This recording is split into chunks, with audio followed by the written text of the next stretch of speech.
мы сегодня проводим первое заседание Координационного совета по предпринимательству при главе Республики Саха-Якутия в обновленном составе. 21 декабря прошлого года я подписал указ свой, где поменял положение в Координационном совете. Коренным образом обновили мой кадровый состав. Считаю, что Координационный совет по предпринимательству при главе республики должен быть одним из важнейших органов, который определяет политику государства в части предпринимательства. И не только малого бизнеса, но и малого и среднего бизнеса. Здесь мы должны обсуждать все те вопросы, которые волнуют предпринимательство, начиная от вопросов тарифов, заканчивая уже вопросами предоставления тех или иных форм налоговых льгот, субсидий предпринимательству. Здесь мы должны рассматривать также те проблемные вопросы, которые нам необходимо решать. В первую очередь я имею в виду снижение административных барьеров. Вообще, в первую очередь я считаю, что Координационному совету нашему, по крайней мере, на ближайшее время этому вопросу надо уделить очень серьезное внимание. Почему? Потому что и президент страны очень много об этом говорит и ставит различные вопросы, и председатель правительства Российской Федерации. Недавно на Гайдарском форуме он выступал, Николай Андреевич тоже говорил о снижении премий от контрольно-надзорных проверок на бизнес. Вместе с тем, к сожалению, 8 минут, если уж посмотреть чисто по количеству показателям, то количество проверок растет. Конечно, есть там разные подходы, что эти проверки, их количество растет, потому что сейчас растет самосознание потребителей, и со стороны потребителей достаточно много разных жалоб, и органы контрольные надзорные обязаны на них реагировать. Вместе с тем, еще раз говорю, здесь надо смотреть само законодательство. Мы за федеральные органы, конечно, тоже будем отвечать, будем с ними работать по сокращению количества проверок, но по республиканским органам уже принято конкретное решение о кратном снижении количества проверок субъектов малого бизнеса в течение 2019 года. Я надеюсь, что Координационный совет по предпринимательству и члены основного совета, и ассоциированные наши члены, которые у нас сейчас по видеосвязи находятся в районах республики, будут очень серьезно заниматься этим вопросом.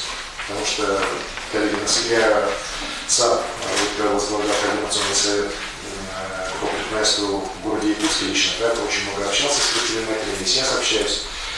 Многим предпринимателям-то деньги, может, и не так нужны, так как нужно более такое правильно выстроенное правовое поле, освобожденное от всяких коррупционеров, освобожденное от излишнего времени проверок. В этом случае я уверен, что результаты будут у нашего бизнеса.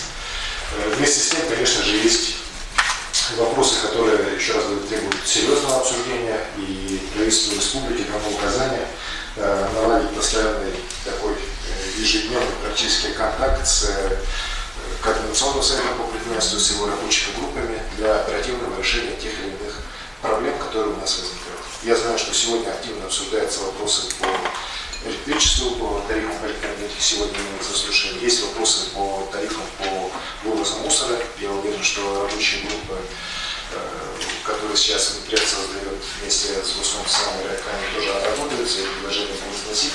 Отрасль новая, неизведанная, я бы сказал, в некоторых отношениях, в особенности вот, в части строительства полигонов, строительства предприятий по переработке мусора. Здесь вопросов много по всей стране, но мы должны их еще раз вместе с нашим предпринимательским сообществом совместно решить. Поэтому я уверен, что наш Координационный совет по предпринимательству при главе станет еще раз очень действенным, важным механизмом, инструментом для принятия решений по развитию предпринимательства в нашей республике. И очень надеюсь, что члены Координационного совета тоже будут принимать самое активное участие в его работе. У нас срок полномочий членов Координационного совета определено 36 месяцев, то есть 1,5 года. Ну, через 1,5 года, опять же, ротация у нас будет проходить определенным образом. 36 это 1,5. Извиняюсь, 3 года. Да? Вместе с тем у нас ротация будет происходить постоянно в связи с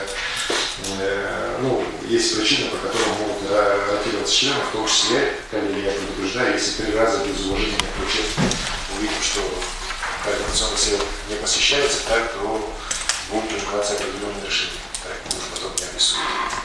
Вот. Коллеги, у нас сегодня в повестке 3 вопроса. Да? Какие есть предложения по повестке нашего сегодняшнего заседания? Можно перед этим вопросом докладчиком поставить меня. Хорошо, спасибо. Так. 4 вопроса. Разные, если разное что-то будет, то, пожалуйста, как всегда. Хорошо, коллеги, тогда у нас основная повестка поднимается. Первый вопрос у нас об избрании заместителя председателя Координационного совета по предпринимательству при главе Республики Саха-Якутия. Если кто не знает, то председателем Координационного совета по предпринимательству при главе Республики Саха-Якутия является глава Республики Саха-Якутия. Но мне нужен заместитель.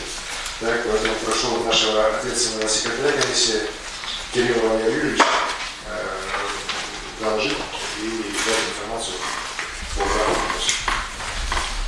Добрый день, уважаемый Алексей Сергеевич, уважаемые члены Совета. До начала своего выступления хотел бы обратить ваше внимание на несколько организационных моментов. Согласно пункту 7.1 нового положения, заседания могут проводиться в формате видеоконференц-связи. Так, сегодня в зале очно присутствует 37 членов. Из 63 дистанционно в формате ВКС из ЛУСов 10 членов присутствуют на экране. Уважаемый Алексей Сергеевич, члены Совета, поскольку заседаем в режиме видеоконференц-связи в целях оптимизации времени на обсуждение вопросов, повестки предлагаю заслушать два вопроса подряд.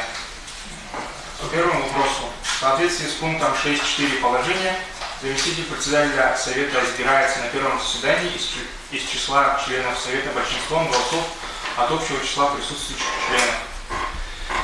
Кроме того, пунктом 7.9 положения предусматривается возможность при невозможности личного присутствия на заседании Совета по уважительным причинам предоставлено право заблаговременно предоставить свое мнение в письменной форме. Так, письменное предложение поступило от заместителя председателя комиссии по экономическому развитию, экологии и жилищно-коммунальному хозяйству Республики Саха-Якутия Общественной палаты Иннокентьева Дмитрия Егоровича. Им выдвинута кандидатура Федорова Виктора Николаевича, члена Координационного совета, сопредседателя общественной организации Федерации автомобильного спорта и мотоциклетного спорта Республики Саха-Якутия. Предлагаю членам после второго вопроса, это адресовано членам, которые присутствуют в режиме ВКС, озвучить имеющиеся предложения кандидатур на должность заместителя председателя Совета и приступить к процедуре открытого голосования. Олег Юрьевич, я все-таки предлагаю идти по порядку, да, вопрос серьезный, он касается кадров, да, координационных вопрос, поэтому тут с одного на другое перескакивать не будем, с заместителем председателя на план работы, да. Я предлагаю обсудить первый вопрос по заместителю председателя Координационного совета. Так, я так понимаю, что у нас письменно поступило предложение по Виктору Николаевичу Федорову, так, от некоторых членов нашего совета, которые сегодня не принимают участие в нашем совете. Так, какие изменения у присутствующих? Ирина Владимировна Катарка, пожалуйста. Здравствуйте, уважаемый Алексей Сергеевич, коллеги. Я предлагаю точно так же Виктора Николаевича. Почему? Потому что я с ним очень долгое время проработала заместителем председателя Координационного совета при главе города Якутск. Знаю его очень как принципиального человека, инициативного, ответственного, коммуникабельного и пунктуального. Никогда не опаздывает сам и никому не дает это сделать. Затем он очень грамотный, всегда поражала его способность воспринимать и обрабатывать большое количество информации. Мало того, что ее воспринимает, он аккумулирует предложения и дает поручения. Поручения всегда эффективны. Мало того, что он даст поручение, он отслеживает его до логического его завершения. Что очень важно в работе председателя Координационного совета. И самое важное, что я считаю, что он все-таки будет являться проводником законодательных инициатив, так как он является депутатом. И неоднократно он это делал. И всегда при общении открыт, говорит то, что думает, нет камня за спиной. Очень поддерживает предпринимательство. Поэтому я просто рекомендую его заместителем. Спасибо. Спасибо, Ирина Владимировна. Так, есть еще другие мнения? Так, Айхан, пожалуйста. Ассоциация Сродсоюз строителей Якутии, которая объединяет 700 строительных компаний нашей республики, тоже поддерживает кандидатуру уважаемого Виктора Николаевича Федорова. Действительно, он заслуживает самого высокого уважения и имеет опыт работы. Поэтому поддерживаем данную кандидатуру. Спасибо, Николаевич. Владимир Николаевич, Предложи кого-то еще. Он просит, чтобы я поддержал другого. Нет, конечно. Дело в том, что я являлся заместителем Виктора Николаевича, последний созыв. И поэтому не понаслышке знаю, как мы вместе работали. Его отношение к планированию работы очень важно. Он как раз ставил вопросы, чтобы вопросы готовились загодя, планово. Вот, поощрял инициативы, когда рассматривали все инициативы на наших заседаниях. Ну и, конечно, я подчеркиваю тот немаловажный факт, что он, возглавляя комитет по предпринимательству в течение практически 5 лет, был тесно связан с той нормативно-правовой, столь нам необходимой работой, и все это дело он проводил. Инициативы я буду называть, их очень много, и по правилам закона и так далее. Поэтому, конечно, сегодня это просто необходимо. Глава республики, возглавляя, сегодня будет иметь себе надежного помощника с точки зрения вот этой всей, я бы сказал, нормальной правовой грамотности. Спасибо. Спасибо, Николаевич. Есть еще мнения? Другие кандидатуры? Коллеги, ну, я тогда, прежде чем поставить сотрудничество с предпринимательским сообществом города Якутска в работе Координационного совета по предпринимательству при главе города Якутска. И прошлый созыв он был председателем постоянного комитета, имеет опыт постоянной парламентской деятельности, что очень важно, потому что, к сожалению, коллеги, мы зачастую на координационных советах выдвигаем очень хорошие, очень правильные идеи, но вот облечь их потом в форму законодательной инициативы, будь то на уровне республики или будь то на уровне федеральном, и потом уметь их правильно провести, у нас, к сожалению, ну, в силу разных причин не всегда это получается. Я считаю, что как раз появление Виктора Николаевича у нас в Координационном совете, и если он согласен избрать его заместителем председателя, позволит нам как раз в этом направлении работу Координационного совета усилить. Ну и, конечно же, усилить также и взаимодействие с Координационным советом по предпринимательству нашими, которые созданы в УЛУСах республики. Это тоже очень важное направление, которое, к сожалению, пока еще ранее не до конца было отработано. Поэтому, коллеги, если нет возражений, я ставлю на голосование, кто за то, чтобы избрать заместителем председателя Координационного совета по предпринимательству при главе Республики Саха-Якутия, народного депутата Республики Федорова Виктора Николаевича. Кто за? Против? Воздержался? Там, по-моему, где-то кто-то воздержался. Хорошо. Так, ну, Виктор Николаевич, от имени членов Координационного совета поздравляю вас с избранием. Ну и пару слов, пожалуйста. Спасибо, Василий Сергеевич, спасибо, уважаемые коллеги. Ну, я думаю, да, надо все-таки новые подходы к работе Координационного совета. Я до этого, ну, как-то не сказали, был и председателем Республиканского Координационного совета при Егоре Афанасьевиче Борисове. Вначале у нас вроде нормально получалось, а потом все пошло комом. Но там была принципиальная несходимость подходов. У нас у членов Координационного совета были свои предложения, которые не всегда воспринимались в исполнительной власти, я так считаю. Не всегда воспринимались и министерством по профильным, были вот такие вот взаимонепонимания.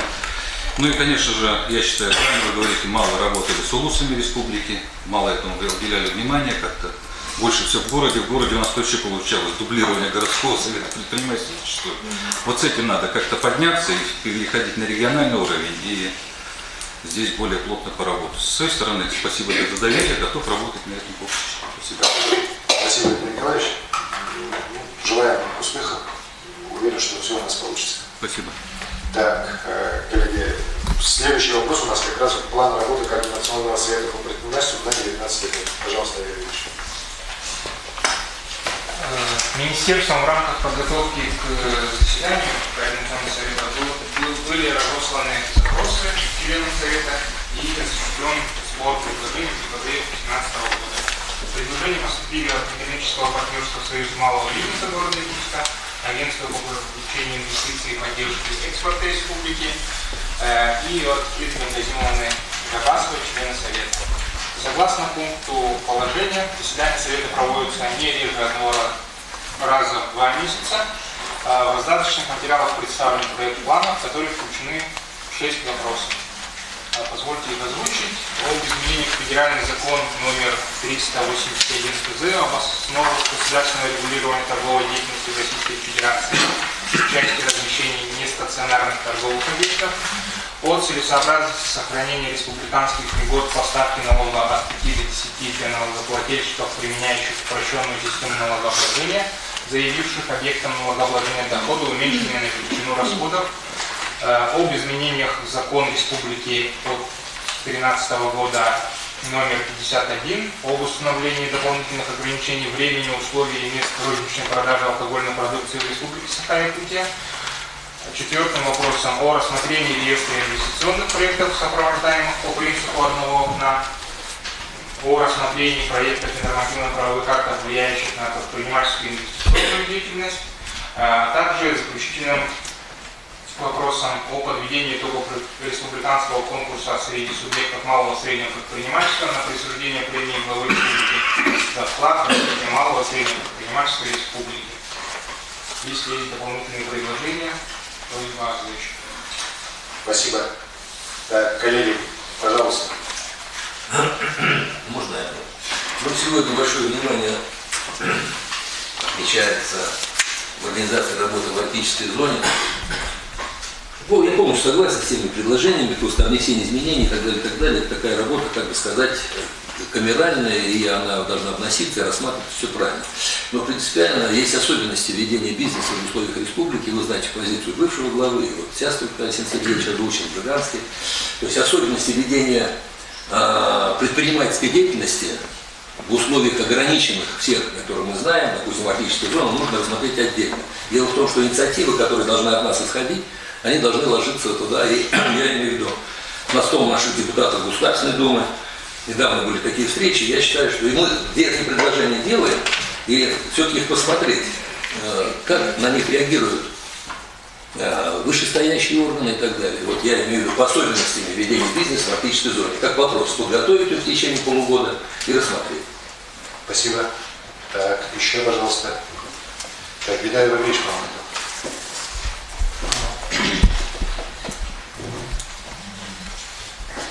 Мне кажется, что необходимо запланировать какие-то мероприятия, связанные с 26 мая, днем Всероссийским днем предпринимательства.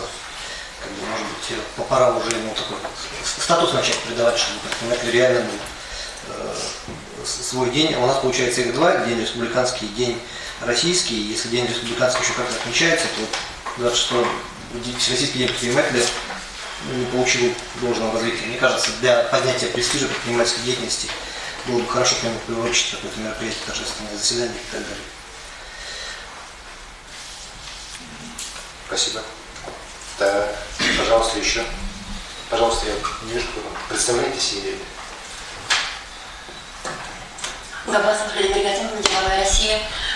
Мы избраны сейчас на 3 года, выбраны, да, и считаю целесообразным готовить дорожную карту, наш план мероприятий более стратегического подхода на 3 года, а план работы на 2019 год взять его одним из пунктов вот этой работы нашего Координационного совета. И вторая тема – предложить нашему Координационному совету поднять тему под эгидой «Сделано в России» и возобновить наш проект «Сделано в Якутии» и тоже в виде долгосрочного 5-летнего плана. Спасибо. Хорошо. Давай, Федор, у меня просьба, вы тогда это сформулируйте. Хорошо. Четко и видно. Так, пожалуйста. Андреева, Ассоциация гостеприимства. Хочется, чтобы в работу координационного вопроса были тоже рассмотрены вопросы по развитию въездного и внутреннего туризма в республику. Сейчас как раз будет сформирована комиссия по туризму при министерстве, и там выработается ряд вопросов все равно, и хочется в план все равно внести этот вопрос. Спасибо. Спасибо, Марина. Так, пожалуйста, коллеги, еще. Так, от УУСов есть какие-нибудь предложения? Пожалуйста, коллеги.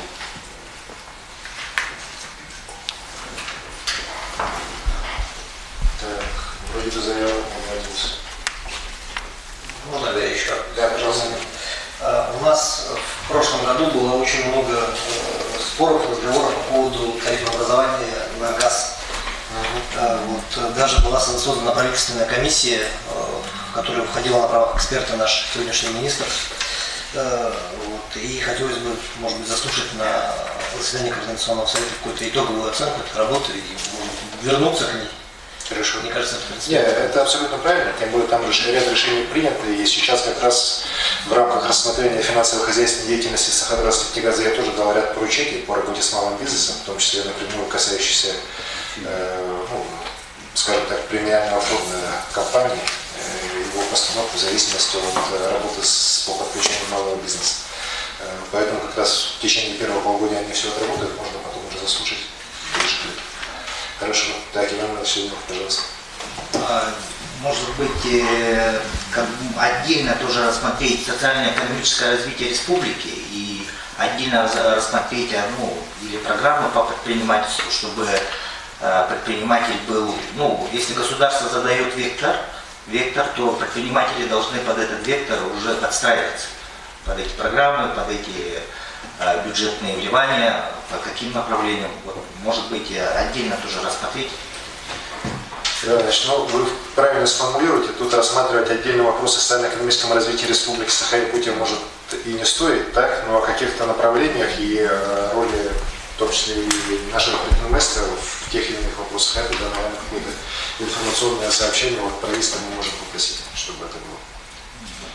Так, коллеги, у меня вот предложение есть, так, во-первых, мусорную тему мы уже затронули, так, если начали обсуждать, народ уже считает, что как раз на площадке Координационного совета и Минпреда этот вопрос сейчас будет обсуждаться вместе с Государственным СНРЭК, и поэтому я просил бы на одном из последующих заседаний были готовы данный вопрос рассмотреть. Раз. А второе, я считаю, его тоже надо очень внимательно нам подготовить и рассмотреть, это все-таки участие малого бизнеса в закупках государственного сектора и крупных госкомпаний. Не только госкомпаний, на самом деле, так, крупных компаний, работающих на территории Республики Саха-Якутия. Мое общение показывает, что на самом деле вопрос есть и с обоих сторон. Было бы желательно, если мы здесь как раз на нашей площадке бы эти позиции сблизили бы, так, и это, конечно, было бы очень здорово для развития нашего бизнеса в республике, причем не только малого, но и среднего бизнеса, с учетом тех крупных проектов, которые на территории республики реализуются и будут реализовываться. Так, еще какие есть предложения? Продолжение того, о чем вы сказали. Годом ранее была очень хорошая практика, когда компания «Алрос» организовывала большой семинар для республиканских предпринимателей именно со своей бытовой службой. И прямо это было полезно для предпринимателей, они детально рассказывали, что, как они формируют свои лоты, как бизнес может участвовать. Если бы организовать эту серию таких семинаров, встреч, конференций с представителями каждой компании по отдельности, было бы... Хорошо, давайте в рамках вопроса Ирина Сергеевна, вы правильно сформулируете с Виталием Валерьевичем, с Виктором Николаевичем, как это будет называться, так и давайте мы уже сейчас в скором времени начнем работать с крупными компаниями, чтобы такие семинары проводились, и потом уже итогово это все здесь рассмотрим тоже. Я кратко прокомментирую, у нас просто эта работа уже запланирована, если по графику мы в группу Координационного совета его скинем. Хорошо, спасибо. Алексей Сергеевич, я одну еще упустил. Владимир Ильич Путин поручил торгово-промышленной палате России конкретное поручение, оформлено, проанализировать и внести предложения по неналоговым платежам. То есть огромный поток обращений по неналоговым платежам. Разные пошлины, сборы и так далее, разные ведомства. Их оказалось где-то 40% еще плюс к тому, что страховой и так далее сбор. Может быть, мы проанализируем, на конец года внесем такое предложение, оно все равно на контроле стоит. Не налоговые платежи. Я сейчас не буду расшифровывать, все знаете, какие предъявляются. Владимир Ильич, просьба опять же сформулировать, передать. Елена Сергеевна, вот по административным барьерам, о которых я говорил, надо нам тоже середину года уже рассмотреть. Чтобы до конца года какую-то определенную работу их провести еще. Так, еще есть предложение? Достаточно много накидали, так? Виктор Николаевич, давайте. Коротко, да. Нам, чтобы в плане работы Координационного совета, я предложил бы больше сосредоточиться на участии малого и среднего бизнеса и инвестиционного потенциала республики Саха-Якутия. То есть начать предлагать поляны для малого и среднего бизнеса. Раз. И во-вторых, нам уполномочено право предпринимателей, когда его будем избирать, надо четко разделиться. Вот ты занимаешься защитой, а мы занимаемся инвестициями. Вот это принципиальный подход. Хотел бы это в план включить. Хорошо. Ну, Виктор Николаевич, я не считаю, что мы должны уж так серьезно отгородиться, так вот ты там уполномоченный, ты там иди защищай, а мы типа будем площадки строить, да? На самом деле, как раз уполномоченный по предпринимателям, он должен до нас доводить, чтобы мы здесь рассматривали эти вопросы, так, и каким-то образом предложения, в том числе от уполномоченного, здесь обкатывались. И, может быть, уполномоченный уже на нашем здесь совете тоже бы выступал, какие-то меры предлагал бы.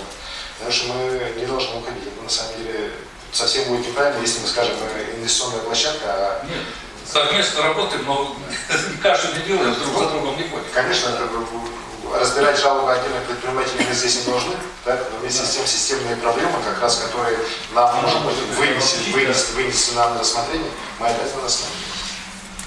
Ирина Владимировна, пожалуйста.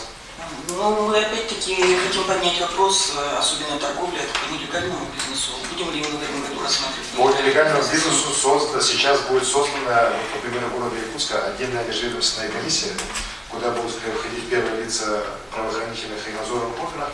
Я буду сам лично возглавлять данный орган, так, и мы будем работать автономно от координационного совета. Ну, в любом случае, те вопросы, которые здесь будут, мы туда будем передавать, но там будет отдельная работа. И второй вопрос. Может быть, все-таки мы сделаем рабочей группой, здесь вопросы уже накидали, и было бы очень хорошо сейчас определиться с рабочими группами. Спасибо, Ирина Владимировна. Я вот как раз хотел предложить нашему ответ-секретарю вместе вот с членами координационного совета, которые у нас сейчас вносили предложение, мы должны создать ряд рабочих групп по подготовке данных вопросов, потому что некоторые вопросы очень такие глобальные, и их подготовка требует серьезного взаимодействия с министерствами, ведомствами, муниципальным образованием. Вот, в ближайшее время их сформировать, членов координационного совета по этим рабочим группам по желанию, надеюсь, по желанию все куда-то вступят, но если кто-то не захочет, ну, запишем, да? И с тем, чтобы эту работу мы уже по группам начали. Это вот в решение сегодняшнего РКС надо будет записать. Ирина Владимировна, правильное предложение, его надо всецело поддержать и реализовать. Хорошо, коллеги, тогда с учетом вот всех внесенных предложений, в принципе, все предложения принимаются, нет ничего такого противоречащего духу предпринимательства. Я предлагаю принять решение по плану работы, ну и поручить аппарату нашей комиссии в ближайшую неделю отработать с теми, кто вносил данные предложения, сформулировать, согласовать и внести в подпись. Нет возражений? Кто за, прошу проголосовать. Спасибо. Так, коллеги, теперь третий вопрос нашей повестки. Это изменение тарифной политики по электричеству с 1 января 2019 года для предпринимателей. Слово для информации предоставляется Винокуровой Наталье Борисовне, председателю Госкомсовета Республики Саха-Якутия. Пожалуйста. Добрый день, уважаемый глава республики, уважаемые члены Координационного совета. Действительно, у нас в сфере электроэнергии произошли судьбоносные изменения. Следующий слайд, пожалуйста. Связанные с присоединением центрального и западного энергорайонов, которые до этого являлись территориально изолированными системами, к неценовой зоне Дальнего Востока, который на слайде выделен зеленым цветом. Отличие заключается именно в том, что остальная зона, локальная зона, вот обозначена синим цветом, она остается в прежней схеме тарифообразования, в прежней схеме механизма выравнивания тарифов, а в неценовой зоне у нас появляется новая система формирования тарифов. В чем она заключается? Следующий слайд. Вот слева вы видите, как у нас формировались тарифы до этого. Эта схема останется действовать в изолированной зоне, там, где у нас основным поставщиком является Саха-Энерго. Мы утверждали тарифы на генерацию. Утверждали тарифы на передачу электроэнергии по 4 уровням напряжения. Основная масса предпринимателей у нас сидит на низком напряжении. Это вот где написано НН. Утверждали бытовую надбавку гарантирующего поставщика и отнимали ставку субсидий, которую мы получаем через Росгидро по механизму выравнивания тарифов. И таким образом утверждали твердое значение тарифов для предприятий и предпринимателей. С января 2019 года в централизованной зоне, куда входят у нас юг, центр и запад, мы перестаем утверждать тарифы на генерацию, основную составляющую тарифа.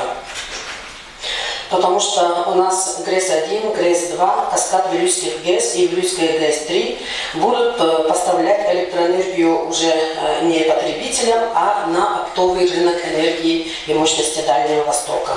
Тарифы постанционно утверждаются Федеральной антимонопольной службой, но системный оператор ежечасно будет нагружать станции, и тарифы по итогам месяца формируются именно исходя из того, какой получился средний тариф по рынку в итоге нагрузки этих станций. Критерием наибольшей нагрузки обладают именно станции с наименьшей себестоимостью. Все, что я говорю, никак не касается населения, это касается только предприятий и предпринимателей.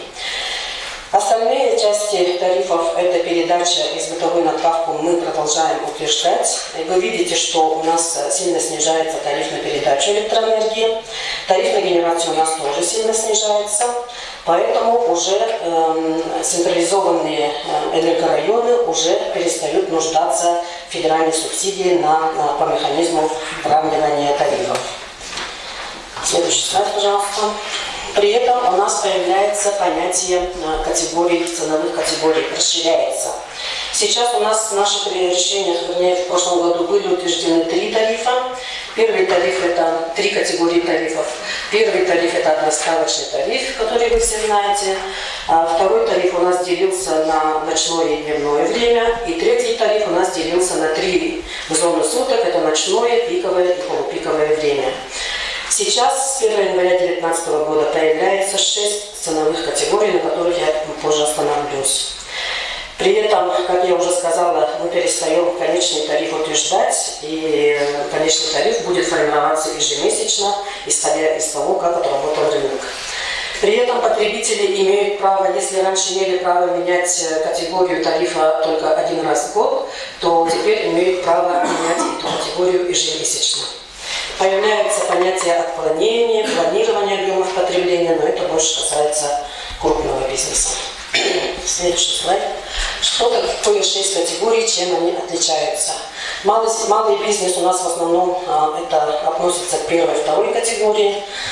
Это одноставочный тариф, обычный тариф. И здесь вторая категория, она может иметь счетчики, которые учитывают потребление по зонам суток.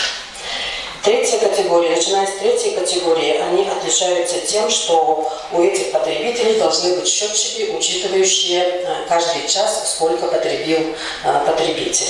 А 5-я и 6-я крупные категории еще должны уметь планировать объем потребления электроэнергии ежечасно. Следующий. Как выбрать категорию? В первую очередь надо знать мощность своих токоприемников. Если мощность менее 670 киловольт, то зависит от того, какой счетчик есть. Если обычный счетчик, то потребитель уходит на первую ценовую категорию. Если многотарифный, то на вторую ценовую категорию, это по зонам суток. Если интеллектуальный, то есть умеет считать ежечасное потребление, то потребитель выбирает, будет планировать потребление или нет, и от этого зависит, на какие категории уходит.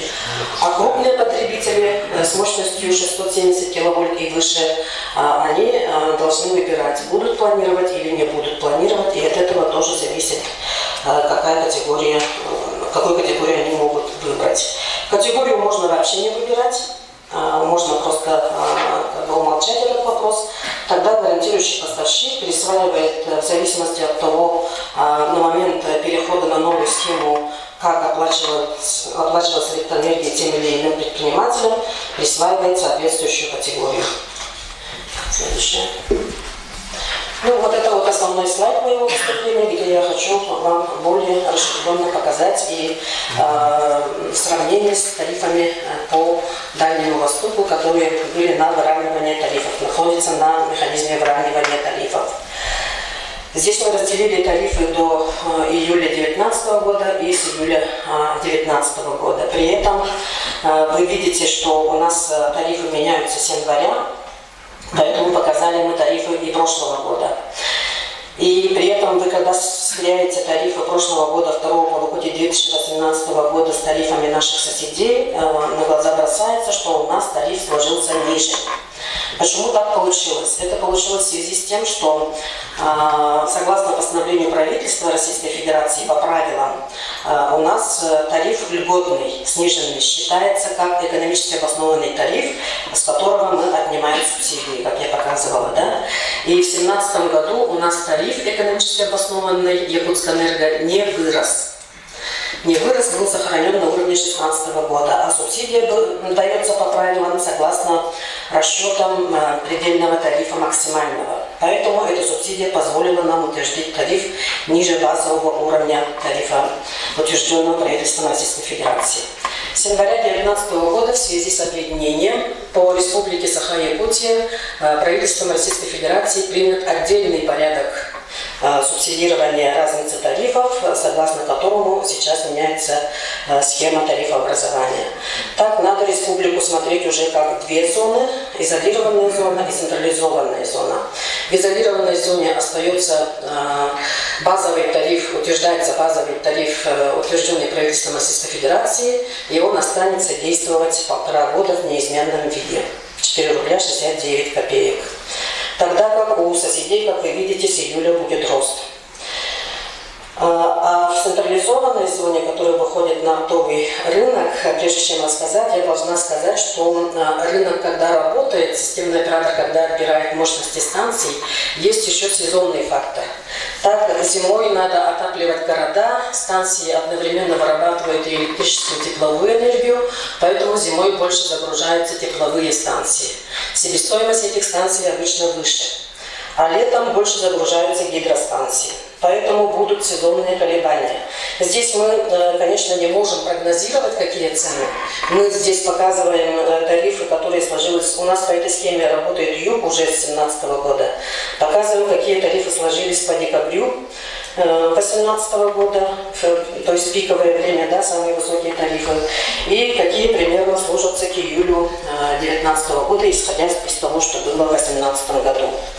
То есть будут сезонные колебания незначительные до 3-4%.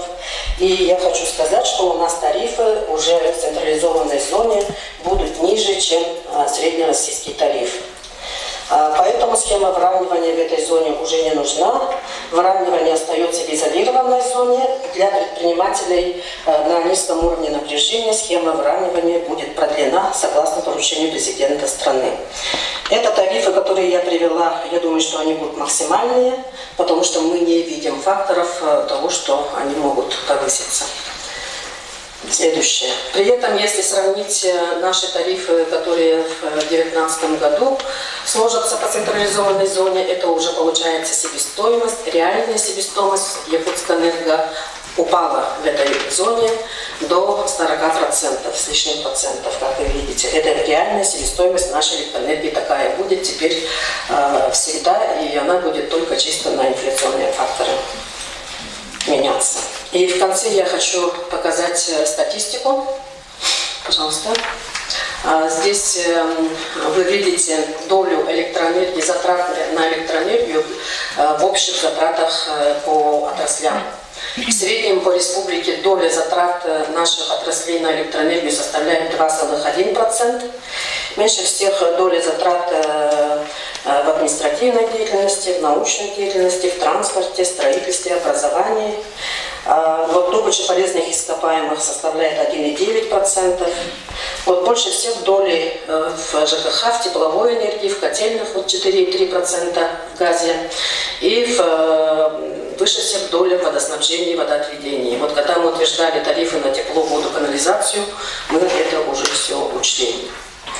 У меня все. Спасибо за внимание. Спасибо, Андрея Борисовна. Так, коллеги, пожалуйста, вопросы. Так, Иван Иванович, пожалуйста. Значит, оптовый тариф будет утверждать ФАС, Федеральная антимонопольная служба. Да, уже утвердили. А роль РЭКа какая будет? Она будет какие тарифы утверждать? Они напрямую работают с предприятиями. Нет, вы... Наша роль, мы утверждаем тарифы на сети и на сбыт. На сбыт. На сбыт. А сезонный характер будет влиять? Сезонный характер влияет незначительно, на 3-4%. На сети будет? На сети нет. То, что мы утвердили на сети и на сбыт, это будет действовать 1,5 года и не будет меняться 1,5 года. Значит, вы утверждаете тариф, это будет на 1,5 года? Да. Все, спасибо. До июля 2020 года. В той части, в которой утверждается Госкомсомольный. Да.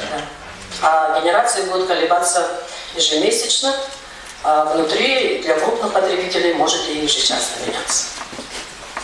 Коллеги, мы просто сейчас, мы позавчера промышленную эксплуатацию запустили, объединение нашей центральной зоны, западной энергозоны с общероссийской сетевой системой.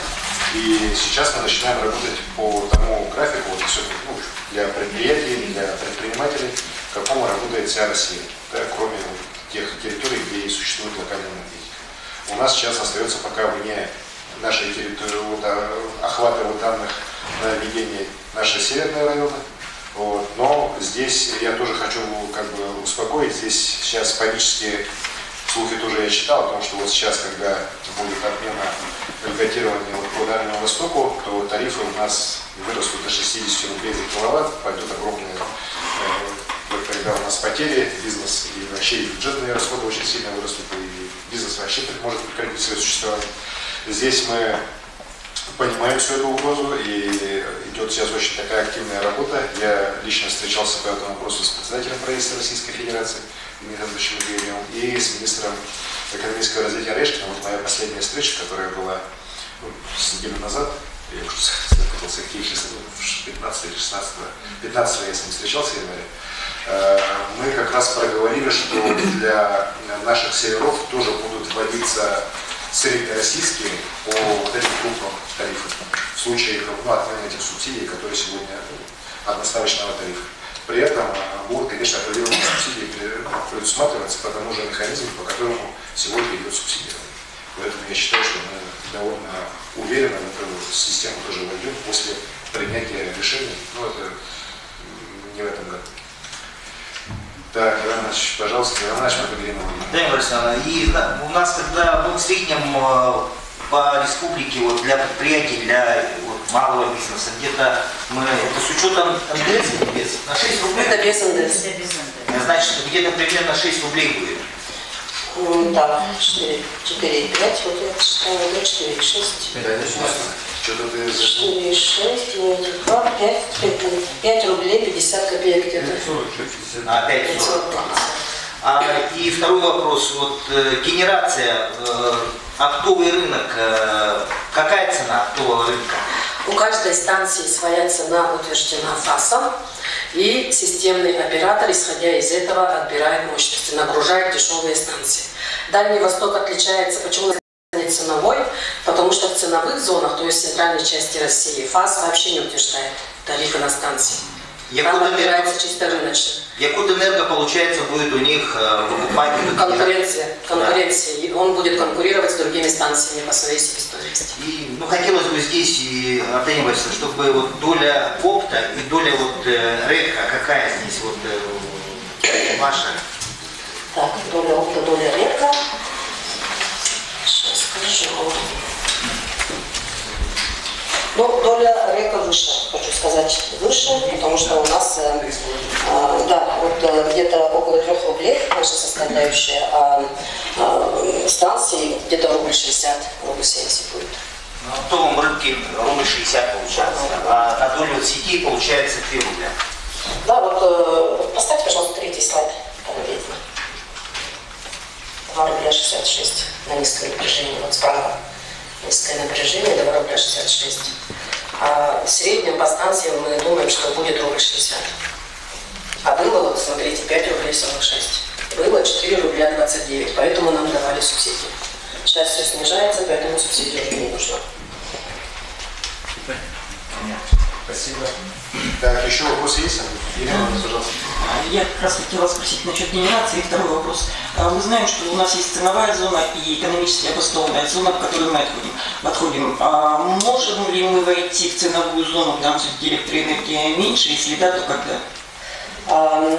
Ценовая зона, это у нас, допустим, ближайшая зона, это Сибирь. У нас сейчас технологических связок нету. Но строятся объекты, и если будет связка, то это будет на Западе. Вот тогда, каким образом мы будем работать, это будет известно тогда. Это еще рано об этом говорить. Елена, я здесь дополню. Так, на самом деле эта работа идет по соединению сетей наших западного энергорайона СОСК Сибирь, так, соединенную сетями Сибири. Оно пойдет через Иркутскую область, там сейчас строятся отводы от Сухого Лога. В принципе, работа эта теоретически может быть в течение 19-20 года сделана, так? Но есть другие там очень серьезные технологические вопросы, связанные с тем, что, если так по-простому говорить, здесь таких технарей мало, да? Если по-простому говорить, у нас частота ОСК «Восток», в которой мы сейчас находимся, и ОСК «Сибирь», она разная. И поэтому эти системы не синхронизированы. Вот. И их просто так взять, соединить, так оно не получится, не работать. И поэтому там, опять же, определенные достаточно серьезные технологические решения должны быть применены, чтобы их объединить. Но при этом случае, опять же, у нас будет как раз западный район попадет в эту систему, а центральный он пока будет в ОСК «Восток».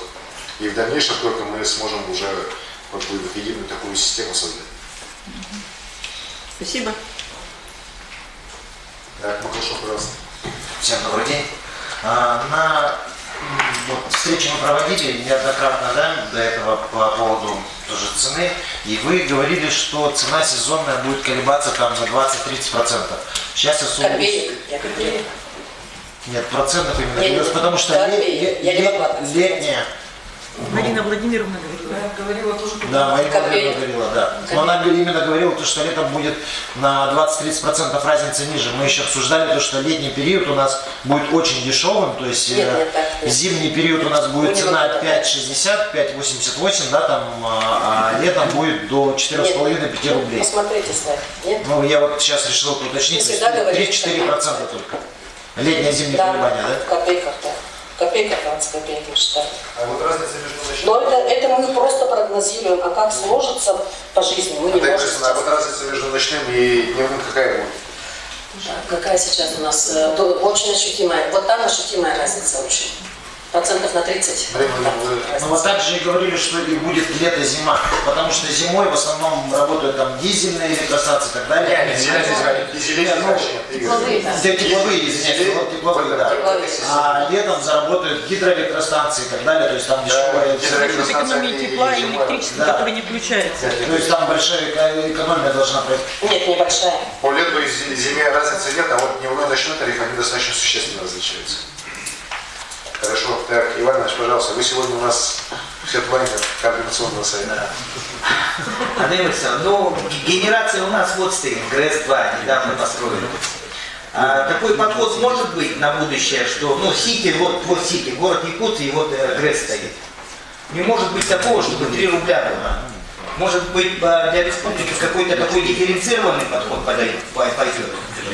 Нет, конечно, отдельно для республики не будет. Мы как раз всегда... Нет, я имею в виду генерация здесь, а сети мы утверждаем. А сети это вот от города. У всех же генерация. Так, а по всей республике сети кто будет тогда содержать? Там же все вообще дали. Поэтому я говорю, может дифференцированный какой-то подход. Как дифференцированный? Для города. Ну, конечно. В городе чем дешевле будет в городе, тем в разы, в десятки раз дороже будет в наших деревнях. Ну что вы говорите? Станции сейчас будут продавать электроэнергию на рынок. Не потребителям, а на рынок. Поняли. То есть они могут продать туда больше объемов, а мы можем купить меньше. Иван Иванович сейчас выйдет, скажет, я боролся за права предпринимательства города Якутска, так меня не поддержали. Иван Иванович, я понимаю, что вы депутат, так, Да ему рано еще так говорить. До выборов 4 года. Заранее, чем раньше начнешь. Антонин Борисовна, вот вы в своей таблице указали, там Сахалинская область, центральная изолированная зона, центральная зона, западной зоны нету? Или там будет как центральная? А централизованная это у нас юг, центр и запад уже. Запад мы уже да, запад, все понял. Еще вопрос. Вот в связи с ночным дневным тарифом, почасовой учет электроэнергии для малого бизнеса возможен? Это зависит от того, будет ли у него такой счетчик. То есть счетчик поставить, у нас определенная идея есть по экономии? Поставьте, пожалуйста, слайд 5. Для малого бизнеса. Да, я вижу. Слайд 5. Вот с 3 категории начинается требование по почасовому учету объема потребления электроэнергии. Чем выше категории, тем меньше может быть. Можно поставить почасовой счетчик и платить уже больше ночные, дневные, да? Нет, ночные, дневные – это вот вторая категория. Учет объема потребления электроэнергии по зонам суток. А там уже каждый час. Почасовой, третья зона. Часовые, вот это уже начинается с 3 категории. Возможно малому бизнесу использовать такой требование? Конечно, возможно. Зависит от токоприемника. Все понятно. Технически возможно, да? Да, конечно. Спасибо. Это счетчик надо покупать такой. Спасибо. Так, коллеги, еще вопрос есть? Спасибо, Антонин Борисовна. Присаживайтесь, пожалуйста. Александр Сергеевич, можно замечание? Пожалуйста. У нас недавно проходило совещание на уровне Министерства предпринимательства. Марина Владимировна Лыкова присутствовала и представители Якутскэнерго. Предприниматели отметили, что, скорее всего, будет большой наплыв в Якутскэнерго предпринимателей, и их консультанты не смогут справиться с этим. Со стороны Минпреда было предложено обучить наших специалистов в центрах поддержки предпринимательства, чтобы они помогали Якутскэнерго оказывать данные консультации. Поэтому мы эту работу проводим, и если такие же ситуации, возможно, возникнут в районах, тем более близлежащих, обращаю внимание представителей районов, наших новых членов Координационного совета, что такая работа возможна также и на местах у вас в муниципальных образованиях, если в этом есть необходимость, если ваши энергокомпании не смогут с этим справиться. Обращайтесь, мы отработаем. Спасибо. Ну, на самом деле, это вопрос очень важный, потому что, коллеги, видите, даже мы здесь немножко путаемся, так? Хотя вроде бы и депутаты, и не первый год там в бизнесе, и много занимаемся общественной деятельностью, а уж про простых предпринимателей тут говорить не приходится, так? Ну, а отношения, к сожалению, некоторых руководителей энергетических компаний наши тоже вполне понятны, так? По самому максимуму, так, и нас ничего не интересует. А что там какие-то есть льготные тарифы и так далее, это мы узнаем, что мы узнаем, не узнаем. Вот здесь надо, конечно, разъяснительную работу и Минпреду, и Госкомсовет Антонин Борисовна очень активно проводит. Я благодарю Антонину Борисовну за сегодняшнюю информацию. Вообще, конечно, это все верно, правильно. И все, меня даже не пожурила, она говорит, основной доклад, мы сегодня рассматривали здесь Якутскэнерго, ее деятельность, руководство правительства, энергетики. Она нам пару слов сказала, потом сказала, говорит, ну, я вам основной доклад ничего здесь не рассказывать не буду, а я основной доклад сделаю в МКС по предпринимательству. Вот. Ну, это ее показывает ее очень трепетное отношение, на самом деле, к развитию поддержки бизнеса, это надо поддержать и в дальнейшем. Я уверен, что и по другим вопросам, которые предпринимательство волнуют, в том числе вот, таких как мусор, газовые вопросы и так далее, мы тоже будем информацию синергирующую Антонина Борисовна, Марина Владимировна здесь получать. Так, коллеги, по-разному. Я так понял, что, оказывается, мы немножко предвосхитили, наши здесь коллеги из Минпреда уже записали, что мы должны направить предложение в состав рабочих групп по направлению в адрес Министерства предпринимательства. Ну, мы в первом вопросе это уже обсудили, они согласились с этим, так? Я считаю, что это надо принять и до 30 января. Здесь, конечно, срок очень маленький. Давайте до 15 февраля. Там у нас будет достаточно много членов и района, многие в отъездах пока еще, так, 15 февраля срок поставим, чтобы внести на утверждение уже итоговый состав рабочих групп. Нет возражений? Хорошо, принимается. Так, коллеги, повестка дня исчерпана. Есть какие-нибудь еще дополнительные вопросы? Так, пожалуйста, товарищ Чепман. Пару слов, если можно. Сергей Ильич, вы еще председатель Координационного совета? Пока, да. Председатель Координационного совета по предпринимательству и главе города Якутска. Уважаемый Александр Сергеевич, уважаемые коллеги, На самом деле, действительно, я вот смотрю, сегодня сформирован новый состав Республиканского координационного совета по предпринимательству при главе республики. Ну, что можно сказать? Мощно. На самом деле, достаточно мощный состав, который, ну, я думаю, что многие профильные комиссии, наверное, все-таки, вам и позавидовали. Почему? Потому что вы действительно в своих отраслях действительно профессионалы. Ну и плюс к этому председатель Координационного совета Арсений Сергеевич достаточно четко ставит задачи для Координационного совета и понимает, что это действительно такой важный орган. Ну и на самом деле поздравляю вас с первым официальным заседанием Координационного совета, с избранием вообще вас в целом в Координационный совет, с избранием заместителя председателя. Примите, пожалуйста, искренние поздравления. Это первое. Второе. Буквально вчера на территории города, то есть Координационный совет по предпринимательству при главе городского округа города Якутск, состоялось также первое заседание в обновленном составе. Понятно, что мы не могли не пригласить тех людей, которые закончили работу в Координационном совете. Понятно, что мы поблагодарили их. И вот сейчас у меня миссия, да, вот, поблагодарить сопредседателя Координационного совета по предпринимательству при главе города Якутска, работающего до определенного, скажем так, времени. По объективным причинам он сложил в себя, скажем так, эти полномочия. Ну и хотел бы, первое, от Координационного совета, во-вторых, от себя лично поблагодарить за совместную работу. Вы знаете, я действительно приобрел достаточно серьезный опыт работы в общественной организации, руководства общественной организации, ну и достаточно серьезные задачи, которые перед нами стояли, где-то мы выполнили, где-то мы еще дальше работаем над этими задачами. Но в любом случае, Арсений Сергеевич, пожалуйста, примите благодарности от меня лично, от членов.